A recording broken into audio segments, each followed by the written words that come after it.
Welcome to my India's only free education channel. Kindly subscribe, like and share to the needed one. Now we see the varicose vein patient. Varicose vein no patient છે આજે આપણે જોઈ રહ્યા છે. એ પેશન્ટની બધી જે નર્વ્સમાં જે varicose vein વધી ગઈ છે, કઈ જગ્યાએ છે, કેવી દેખાય varicose veins, એ આજે આપણે પેશન્ટ ઉપર લાઈવ જોઈશું. પછી એની એક્સરસાઇઝ પણ પ્લાન કરી છે, એ પણ આપણે જોઈશું કે અલગ અલગ પોઝિશનમાં કેવી રીતે એક્સરસાઇઝ કરવાની છે, જીમ બોલ સાથે, વિધાઉટ જીમ બોલ, વિથ સ્મોલ બોલ, એ બધી એક્સરસાઇઝ પણ આપણે પાછળથી જોઈશું. તો આજે આપણે જોઈએ છે varicose vein નો પેશન્ટ, એને આપણે પ્રેક્ટિકલી ઓબ્ઝર્વ કરીએ છીએ. હવે આપણે અહીંયા જોઈ શકીએ કે પેશન્ટને બાયલેટરલ લેગમાં varicose vein છે. લેફ્ટ સાઈડના ફૂટમાં તમે બધી જોઈ શકો છો એની વેન.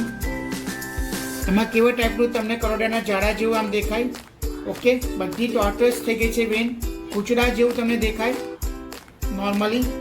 અને આવું તમને ગ્રીન કલરના ધાબા પડી ગયા દેખાય. અસાબે આખું ક્રોનિક સ્ટેજમાં આવું થઈ જાય અને ઓર લેટર સ્ટેજમાં જાઓ તો આખું પગ કાળો પણ થઈ શકે. આ બધી તમને આવી ગ્રીન થઈ ગઈ વેન દેખાય.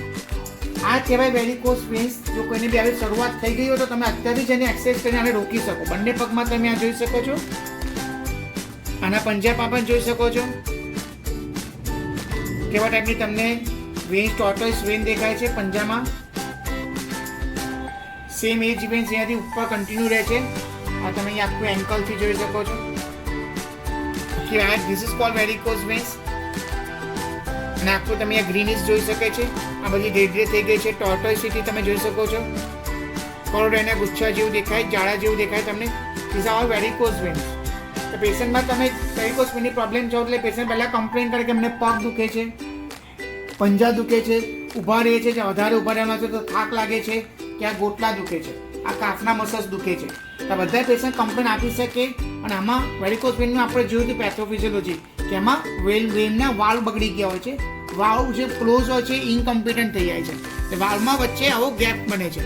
જેટલા માટે જે એકચ્યુઅલી નોર્મલી આ વાલ્વ બંધ જ હોય, જે બ્લડ ઉપર ગયો એ ઉપર જ જાય, રિવર્સ નહીં જઈ શકે. પણ વેરિકોસ વેનના કેસમાં આપણને ખબર છે એ પ્રમાણે વેનના વાલ્વ બગડી જાય એટલે વાલ્વ આવા અડધા પડધા ખુલ્લા રહી જાય, ટોટલી બંધ નથી રહેતા. એ વાલ્વ વીક થઈ જાય છે. એટલા માટે અશુદ્ધ બ્લડ જે છે વેનમાંથી જે ઉપર જાય છે એ રિટર્ન થાય છે. એના લીધે આની ઇલાસ્ટિસિટી જતી રહે છે અને આવી રીતે ગૂંચડા જોવા મળે છે.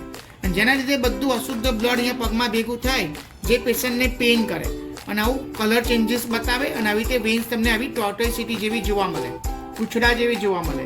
એ તમને પિક્ચરમાં પગનું પેઇન છે, પંજાનું પેઇન છે, ઊભા રહેવાનું, લાંબા ઊભા રહેવાથી દુખાવો વધે, ગોટલા ભરાઈ જાય કે આખો પગમાં પેઇન ચાલુ થઈ જાય. આ બધા સિમ્ટમ્સ તમને વેરિકોસ વેનના પેશન્ટમાં ધીરે ધીરે જોવા મળે.